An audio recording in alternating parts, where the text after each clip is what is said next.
Hello दोस्तों, मैं ओम प्रकाश प्रगति IAS में एक बार फिर से आप सभी लोगों का स्वागत करता हूं। शिक्षक भर्ती के समय भी हम एक बात बोले थे और फिर से बोल रहे हैं कि अभी बिहार में नौकरियों की त्योहार आ मची है एकदम से एक अच्छा। जैसे अभी बरसात का मौसम चल रहा है तो जिस तरीके से बाढ़ आएगा उसी तरीके से बिहार में नौकरियों की बाढ़ आई हुई है। तो जैसा कि अभी शिक्षक बहाली चल रहा है 1,78,000 के करीब, उसी तरीके से बिहार सरकार ने पुनः क्या किया है, कुछ कांस्टेबल भर्ती से संबंधित एक नोटिफिकेशन जारी किया है। तो वो कितना बहाली है, कुल मिला के 21,391 पदों पर बहाली होने वाली है दोस्तों। तो बहुत जबरदस्त अपॉर्चुनिटी है बिहार के युवाओं के लिए कि आप नौकरी लीजिए बिहार सरकार की, और कांस्टेबल पुलिस का सपना आपका पूरा हो जाएगा इस बहाली को आप क्लियर अगर कर लेंगे तो आइए इसी के बारे में थोड़ा सा समझते हैं। वीडियो अगर अंत तक देखिएगा बहुत कुछ जानने को मिलेगा। पहले किसी भी नौकरी या किसी भी चीज की तैयारी शुरू करने से पहले सबसे आवश्यक कार्य क्या है, उसके पैटर्न को समझ लेना। वो नौकरी है क्या, कहना क्या चाह रहा है, आयोग क्या कह रहा है, क्या रिक्वायरमेंट है। हम लोग ये बात समझते नहीं है, खासकर बिहार के युवकों में सबसे बड़ी कमी रही है कि वो समझते नहीं है, बस धड़ाधड़ जो भी एग्जाम आया सामने उसको उठाए और सामने शुरू कर लिए। तो आज हम इस पूरे वीडियो के माध्यम से आपको समझाने का प्रयास करेंगे कि कांस्टेबल भर्ती में क्या क्या चीजें रिक्वायरमेंट है, कौन कौन से सब्जेक्ट है, कहां कहां से प्रश्न आएगा, और उसके बाद थोड़े से कुछ सब्जेक्ट कुछ विषयों के हम सिलेबस भी डिस्कस करने का प्रयास करेंगे। तो आइए वीडियो में अंत तक बने रहिएगा और शुरू करते हैं इस डिस्कशन को। तो सबसे पहले क्या है कि ये बिहार कांस्टेबल भर्ती 2023 जारी हुआ है। फॉर्म जो है वो फॉर्म चालू हो चुका है दोस्तों। 20 जून से फॉर्म भरना, फॉर्म फिलअप चालू हो चुका है। तो आप भी इसमें लग जाइए और फॉर्म फिल कर दीजिए अगर इन क्राइटेरिया को फॉलो कर रहे हैं तो कुल देखिए, कुल कितनी बहाली है, 21,391 पदों पर बहाली है। योग्यता क्या डिमांड किया हुआ है बिहार सरकार ने, वो है 10+2 यानी कि इंटरमीडिएट। अगर आप इंटर पास हैं 10+2 और उम्र जो है अगर 28 साल से 25 साल के बीच है, ठीक है, जनरल कैटेगरी के लिए अगर 28 साल से 25 साल के बीच में है तो आप ये फॉर्म भरने के लिए अवेलेबल है। अगर आप ओबीसी और ईबीसी कैटेगरी से आते हैं, ओबीसी यानी पिछड़ा वर्ग और ईबीसी यानी अत्यंत पिछड़ा वर्ग से अगर आप आ रहे हैं, तो आपको उम्र में जो है वो 25+2 साल का छूट मिला हुआ है, यानी 27 साल तक भी आप फॉर्म भर सकते हैं। उसके बाद क्या है, अगर शेड्यूल कास्ट और शेड्यूल ट्राइबल से, अगर अनुसूचित जाति और जनजाति से आते हैं तो आपको +5 वर्ष, ठीक है, 25 + 5 वर्ष यानी कि 30 वर्ष तक आपको उम्र सीमा में छूट मिला हुआ है। उसके बाद अगला क्या देखते हैं, अगला देखेंगे कि देखिए ये तो जो नियुक्ति है वो 21,391 है, लेकिन ये नियुक्ति 2 चरणों में संपन्न होगी। एग्जाम जो है वो 2 होगा, एक होगा लिखित परीक्षा और एक होगा शारीरिक दक्षता परीक्षा। एक होगा लिखित परीक्षा और एक शारीरिक दक्षता परीक्षा। तो लिखित परीक्षा में क्या करना है, केवल पास होना है आपको, लिखित परीक्षा केवल पास होना है। और शारीरिक दक्षता परीक्षा के माध्यम से जो मेरिट है, जो फाइनल मेरिट है, जिसके माध्यम से आपको नौकरी मिलेगी, वो किससे मिलेगी, वो शारीरिक दक्षता परीक्षा से मिलेगी। और शारीरिक दक्षता परीक्षा में 3 चरण होंगे। एक तो होगा दौड़, जिसको रनिंग कहते हैं, ठीक है, एक होगा ऊंची कूद यानी कि हाई जंप, ठीक है, और एक है गोला फेंक यानी कि जिसको थ्रो करते हैं, वो एक गोला होगा लोहे का और उसको फेंका जाएगा। आप जितनी दूरी फेंकेंगे, जितने कम समय में दौड़ेंगे, जितना ज्यादा ऊंची कूद मारेंगे और जितना दूर तक गोला फेंकेंगे, उसके हिसाब से आपको मार्क्स मिलेगा और फाइनल नौकरी जो है वो इसी के हिसाब से मिलेगी। तो लिखित परीक्षा पास करने के लिए लेकिन उससे पहले लिखित परीक्षा पास करना होगा। लिखित परीक्षा पास करके शारीरिक दक्षता परीक्षा के लिए कितने लोग अवेलेबल होंगे, तो आयोग कह रहा है कि 5 गुना बच्चों को सेलेक्ट करेंगे। जितनी बहाली है 21,391 बहाली है, इसका 5 गुना, तो इसमें 5 से मल्टीप्लाई करेंगे तो कितना आ जाएगा, करीब 1 लाख, कितना है, 1,06,955, ठीक है, 1,06,955 स्टूडेंट्स या 955 अभ्यर्थियों को चुना जाएगा। और यही लोग कहां जाएंगे, फिर शारीरिक दक्षता परीक्षा में जाएंगे और वहां से फिर जिसके पास जितना कम समय में दौड़ेगा, जितना ऊंचा कूदेगा और जितना दूर तक गोला फेंकेगा, वही यहाँ पे 21,391 लोगों में वो शुमार हो जाएगा। और उसके पास अगले 3 से 4-5 महीनों के अंदर उसके शरीर पे एक वर्दी टंगी होगी और वो पुलिस की नौकरी ज्वाइन कर चुका होगा, ठीक है। तो अब देखते हैं कि इस लिखित परीक्षा, जो लिखित परीक्षा है, ये लिखित परीक्षा का पिछले वर्ष का कट ऑफ क्या रहा है, जो 2021 में जो बहाली हुई है उसका कट ऑफ कितना रहा है। तो एक बार वो कट ऑफ समझ लेते हैं, फिर आगे बात करते हैं। देखिए जनरल कैटेगरी में जो कट ऑफ रहा है, ये है मेल और ये है फीमेल, यानी कि महिला और पुरुष। तो महिला वर्ग का जो कट ऑफ है वो रहा है 72 से 75 नंबर तक, ठीक है। ओबीसी का जो कट ऑफ है वो 70, 69, 70 के आसपास रहा है। ईडब्ल्यूएस का जो कट ऑफ है वो 70 से 73 के बीच में है। एससी एसटी का जो कट ऑफ है वो 52 से 55 है। एससी का जो शेड्यूल का जो कट ऑफ है, शेड्यूल ट्राइब अनुसूचित जाति का जो कट ऑफ है वो 58 से 60 है। एसटी से थोड़ा सा ज्यादा रहता है एससी का। उसी तरीके से महिला वर्ग में कितना है तो 45 से 50। ओबीसी की महिलाओं का है 37 से 42। ईडब्ल्यूएस की महिलाओं का है 41 से 45। एसटी की महिलाओं का 29 से 33 के बीच और शेड्यूल कास्ट की महिलाओं का 31 से 36 के बीच। ठीक है, इतना ये आपका कट ऑफ गया है। कुल कितने प्रश्न पूछे जाएंगे तो प्रश्न जो पूछे जाएंगे वो 100 प्रश्न होंगे टोटल, और समय जो मिलेगा वो 2 घंटे का समय मिलेगा। ठीक है, 100 प्रश्न और 2 घंटे आपको समय मिलेंगे। ये लेवल जो होगा लिखित परीक्षा का, जो लेवल क्या होगा दोस्तों, तो लिखित परीक्षा का जो लेवल है वो बिहार स्कूल एजुकेशन बोर्ड, जो बिहार शिक्षा परिषद जो है उसका 10th लेवल मैट्रिक लेवल का जो एग्जाम होता है उसी लेवल का होगा। अर्थात किताबें कौन सी पढ़नी पड़ेंगी, तो किताब के लिए अभी आगे हम बताएंगे, आप वीडियो में लास्ट तक बने रहेगा तो आपको बताएंगे कौन कौन सी किताबें आप पढ़ेंगे और ये एग्जाम आसानी से क्लियर हो जाएगा। और उसी के साथ साथ कुछ टॉपिक बताएंगे। महिलाएं तो केवल उन टॉपिक को फॉलो करेंगे और उनका नौकरी आसानी से हो जाएगा। पुरुष वर्ग में थोड़ा सा मेहनत करना पड़ेगा, तो आप वीडियो में अंत तक बने रहिएगा। और इस पे संबंधित सभी विषयों का हम डिस्कशन कर चुके हैं। जैसे ये जो लेवल है वो बीएससीबी का 10th लेवल का होगा। विषय कौन कौन से इसमें शामिल होंगे, तो विषय जो है वो एक तो हिंदी से प्रश्न पूछे जाएंगे, इंग्लिश से प्रश्न पूछे जाएंगे, मैथ से प्रश्न पूछे जाएंगे, एसएसटी यानी कि सामाजिक जो सामाजिक विज्ञान है उससे, यानी कि इसमें हो जाएगा आपका हिस्ट्री, ज्योग्राफी, इकोनॉमिक्स और क्या होता है एक पॉलिटी या जिसको सिविक्स कहते हैं वो। ठीक है, ये 4 हो जाएंगे एसएसटी में। साइंस में हो जाएगा फिजिक्स, ठीक है, फिजिक्स, केमिस्ट्री और बायो। फिजिक्स, केमिस्ट्री और बायो से संबंधित प्रश्न पूछे जाएंगे। और लास्ट में जीके और कुछ करंट अफेयर। जीके मतलब सबसे बड़ा कौन है, सबसे ऊंचा कौन है, फलाना नदी पे जैसे महानदी पे कौन सा डैम बनाया गया है, ये ऐसे प्रश्न जीके के पूछे जाएंगे। और करंट अफेयर में, करंट अफेयर आप समझते ही हैं, जो समय की जो महत्वपूर्ण घटनाएं जो होती हैं उन्हीं महत्वपूर्ण घटनाओं से संबंधित कुछ प्रश्न पूछे जाएंगे। तो आइए अगले पार्ट में हम देखेंगे कि कौन कौन सी किताबें पढ़नी है और उसके साथ साथ कुछ विषयों के सिलेबस को समझने का प्रयास करते हैं।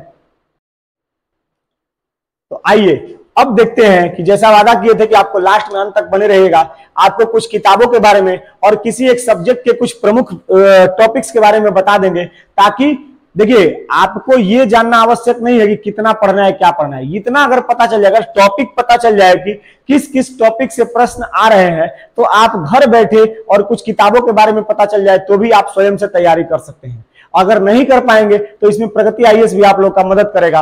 और हम 3 जुलाई से नया बैच अपने सेंटर पे भी और उसके साथ साथ ऑनलाइन मोड में भी हम लोग क्लासेस शुरू करेंगे। अगर जो लोग जुड़ना चाहते हैं वो कमेंट करेंगे, और ये क्लासेस फ्री ऑफ कॉस्ट होंगी। तो आप कमेंट सेक्शन में लिखिएगा कि कौन कौन लोग इस क्लासेस से जुड़ना चाहते हैं, और 3 जुलाई से हम लोग ऑनलाइन क्लासेस शुरू करेंगे। तो आइए आपको बताते हैं कौन कौन सी किताबें आप पढ़ लीजिए, और इतिहास में कौन कौन सा टॉपिक आप कवर कर लेंगे तो आपको लगभग 10 या 15 नंबर का फायदा यहां से हो सकता है। तो आइए देखते हैं कौन कौन सी किताबें। तो जैसा कि बिहार सरकार का एग्जाम है, भाई बिहार कांस्टेबल भर्ती किस सरकार का है, बिहार सरकार का है। अगर बिहार सरकार का एग्जाम है तो आप बिहार से संबंधित कुछ किताबें पढ़ लीजिए और वहीं से आपका प्रश्न आता है। तो बिहार बोर्ड की जो एससीईआरटी की जो किताबें हैं, दुनिया जहां इधर उधर पढ़ने से कोई मतलब नहीं है। आप केवल बिहार सरकार की किताबों पे फोकस रहिए, एससीईआरटी की किताबों का इंतजाम कर लीजिए। ठीक है, जो बिहार सरकार द्वारा चलाई जाती हैं सरकारी विद्यालयों में जो किताबें, उन किताबों को आप ले आइए, इन किताबों को पढ़ लीजिए। उसके साथ साथ लूसेंट की जो ब्लू वाली किताब है, जिसको सामान्य अध्ययन कहते हैं या सामान्य ज्ञान कहते हैं, लूसेंट की ब्लू वाली जो बुक है, वो लूसेंट की ब्लू वाली बुक जहां से आप थ्योरी पढ़ लेंगे। और उसके साथ साथ लूसेंट की एक येलो कलर की या हल्की ग्रीन कलर की किताब है, जिसको लूसेंट ऑब्जेक्टिव या लूसेंट वस्तुनिष्ठ कहते हैं। ये 2 किताबें आप ले आइए। इन 3 किताबों के साथ आप अपनी तैयारी शुरू कीजिए। उसके साथ क्या कीजिए, खूब सारा टेस्ट प्रैक्टिस लगाइए। प्रीवियस ईयर के पेपर के साथ जो पिछले वर्षों के प्रश्न हैं, उन प्रश्नों के साथ साथ आप खूब प्रैक्टिस कीजिए। और उसके साथ साथ हम लोग जो क्लास प्रोवाइड कराएंगे वो क्लास आप देखिए, और ये सारे टॉपिक बहुत मजेदार तरीके से हम कवर करा देंगे। और उम्मीद है कि 1 से 1.5 महीने में आपका पूरा का पूरा कंप्लीट करा देंगे हम। तो एससीईआरटी की किताब, लूसेंट की blue book, Lucent objective, test practice और उसके साथ साथ क्लास, इतना अगर कंपाइल कर लेंगे तो ये 21,391 सीटों में से 1 सीट आपका भी होगा और आपके शरीर पे भी वर्दी टंगी होगी। तो आइए ये अगर समझ ले किताबों के बारे में, तो थोड़ा सा देख लेते हैं कि एक सब्जेक्ट इतिहास है और इस इतिहास के कौन कौन से टॉपिक से आपको प्रश्न पूछ सकता है, जहां से आसानी से आप 10-12 नंबर का प्रश्न या 10 से 15 नंबर का प्रश्न आप ला सकते हैं। तो इतिहास को 3 कालखंडों में बांटा, पहले प्राचीन काल, मध्यकाल और आधुनिक काल, ठीक है। और एक और सेक्शन इसमें है, अभी वो लास्ट में बताते हैं। तो प्राचीन काल में कौन कौन सा टॉपिक आपको देखना होगा, एक तो आप हड़प्पा सभ्यता खूब बढ़िया से देख लीजिए, नगर नियोजन क्या है, हड़प्पा की कुछ प्रमुख विशेषताएं क्या है, ठीक है, हड़प्पा से कौन कौन सी चीजें मिली है, ये सारा चीज आप पढ़ लेंगे। उसके साथ साथ आप मौर्य काल, मौर्य काल क्यों, क्योंकि भाई मगध का उत्कर्ष, और बिहार में सबसे इंपॉर्टेंट प्राचीन काल में अगर कोई है तो वो मौर्य, और मौर्य में जैसे चंद्रगुप्त मौर्य, अशोक, बिंदुसार, पाटलिपुत्र की स्थापना कब हुई, पाटलिपुत्र राजधानी कब बनी, ये सारा चीज आप यहां देख लेंगे और आपका क्लियर हो जाएगा। जैसे मौर्य अशोक के कुछ पिलर्स हैं, उन पिलर्स के बारे में। उसी के साथ बुद्ध और जैन, महात्मा बुद्ध और महावीर जैन, ये दोनों भी बिहार से संबंधित हैं, तो आप इनको भी पढ़ लेंगे तो हो सकता है 1 या 2 नंबर का प्रश्न यहां से भी आ जाए। और उसके साथ गुप्त काल आप पढ़ लेंगे, तो गुप्त काल पढ़ लेंगे, जैसे चंद्रगुप्त द्वितीय है, चंद्रगुप्त है, समुद्रगुप्त है, इन सब की कुछ प्रमुख विशेषताएं अगर आप पढ़ लेंगे तो आपका काम हो जाएगा और प्राचीन काल इतने में आपका निपट जाएगा। अगला देखते हैं मध्यकाल। मध्यकाल में क्या क्या पढ़ना है, तो एक तो सल्तनत काल, सल्तनत यानी कि जो गुलाम वंश से शुरू होता है, वहां से कुतुबुद्दीन ऐबक से लेके इब्राहिम लोदी तक। लेकिन क्या उतना पढ़ना है, जवाब है कि नहीं। ये पिछले 3-4 वर्षों के प्रश्नों के आधार पे हम आप लोग को बता रहे हैं। क्या पढ़ना है, आप अलाउद्दीन खिलजी पे फोकस कीजिए, मोहम्मद बिन तुगलक पे फोकस कीजिए और आपका काम हो जाएगा। इतने से ही बार बार वो प्रश्न पूछ रहे हैं। उसके साथ साथ मुगल काल में आप अकबर पे फोकस रहिए। ये वैसा एग्जाम है जिसमें फोकस होके, क्योंकि मेरिट जो है वो लिखित परीक्षा पे नहीं है, मेरिट शारीरिक परीक्षा पे है। आपको बस उस मेरिट को पार करने के लिए, लिखित परीक्षा को पार करने के लिए 65 से 70 नंबर या 75 नंबर तक आपको लाना है, ठीक है। और उसके साथ साथ मध्यकाल में कुछ प्रमुख पुस्तकें लिखी गई और उसके कुछ रचनाकार होंगे, इन रचनाकारों के बारे में देख लेंगे और मध्यकाल में भी आपका काम हो जाएगा। उसके बाद आते हैं आधुनिक काल। तो आधुनिक काल में कहां से, तो यूरोपियन कंपनी का आगमन। जैसे कुल 5 कंपनियां आई हैं, कौन कौन सी, पुर्तगाल की कंपनी, इंग्लैंड की कंपनी, डच की कंपनी, फ्रांस की कंपनी और डेनिश कंपनी। इन 5 कंपनियों का आगमन, कुछ प्रमुख उनके वायसराय हैं, उन वायसराय के बारे में देख लेंगे और आपका यूरोपियन कंपनी का आगमन का चैप्टर तैयार हो जाएगा। जैसे ये कहां से शुरू होगा, 1498 से, जब कौन आया था, वास्को डी गामा भारत पहुंचा था। उसके बाद 1857 का विद्रोह पूछ लेंगे, क्योंकि वीर कुंवर सिंह इससे संबंधित है, तो वीर कुंवर सिंह पे फोकस होकर पढ़ लेंगे और 1857 का विद्रोह आपका हो जाएगा। इसके साथ साथ अन्य विद्रोह, अब अन्य विद्रोह जैसे संथाल हो गया, क्योंकि झारखंड पहले बिहार में हुआ करता था, तो संथाल विद्रोह, मुंडा विद्रोह, पावना विद्रोह, जो भी जुड़े हुए विद्रोह है वो कुछ प्रमुख विद्रोहों को आप देख लेंगे और ये भी आपका काम हो जाएगा। उसके बाद कांग्रेस, कांग्रेस कब से कब तक, 1885 से लेकर 1919 तक कांग्रेस की गतिविधियां, कांग्रेस के प्रमुख अधिवेशन, कांग्रेस के अध्यक्ष कौन कौन रहे, कांग्रेस में उदारवादी नेता, उग्रवादी नेता या नरम दल या गरम दल के बारे में चर्चा है, ये पढ़ लेंगे, यहां से हो जाएगा। उसके बाद आगे बढ़ेंगे तो गांधीवादी युग। अब गांधीवादी युग, क्योंकि गांधी जी का आगमन साउथ अफ्रीका से भारत हो चुका है और अब जो कहानी है स्वतंत्रता आंदोलन की वो गांधी जी के इर्द गिर्द घूमेगी। तो 1919 से लेकर जब गांधी जी खिलाफत और असहयोग आंदोलन शुरू करते हैं और वहां से सब अंग्रेजों भारत छोड़ो या भारत छोड़ो आंदोलन 1942 तक की कहानी पढ़ लेंगे और आपका आधुनिक भारत भी कवर हो जाएगा। इसके साथ साथ एक और टॉपिक इसमें पूछ रहा है जो हम देखे 2-3 सालों के प्रश्नों में, वो है विश्व इतिहास, ठीक है, विश्व इतिहास। अब विश्व इतिहास में कौन कौन सा टॉपिक अगर आप देख लेंगे तो एक तो देख लेंगे प्रथम विश्व युद्ध, फर्स्ट वर्ल्ड वॉर, प्रथम विश्व युद्ध, और उसके साथ साथ सेकेंड वर्ल्ड वॉर यानी कि द्वितीय विश्व युद्ध।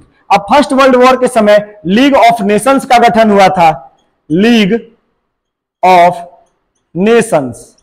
तो इसका गठन कब हुआ था, कौन कौन इसके गठन में शामिल था। उसी तरीके से दूसरे विश्व युद्ध के बाद यूनाइटेड नेशन, संयुक्त राष्ट्र का गठन हुआ, तो कब गठन हुआ, इसके प्रमुख नेता कौन है, प्रमुख अंग कौन है, इस तरीके से ये सारा चीज देख लेंगे। रूसी क्रांति के बारे में थोड़ा सा पढ़ लेंगे और भी जो विश्व इतिहास की प्रमुख घटनाएं हैं उनको थोड़ा थोड़ा पढ़ लेंगे और आपका इतिहास का काम हो जाएगा। और लगभग 10 से 15 क्वेश्चन आपको यहां से पूछा जाएगा, तो आपका 10 से 12 क्वेश्चन या 15 क्वेश्चन जो है वो सिक्योर हो जाएगा। तो आज हम इतिहास के बारे में बताए, बिहार जो कांस्टेबल भर्ती परीक्षा है इससे संबंधित कुछ महत्वपूर्ण चीजों को आपको बताए।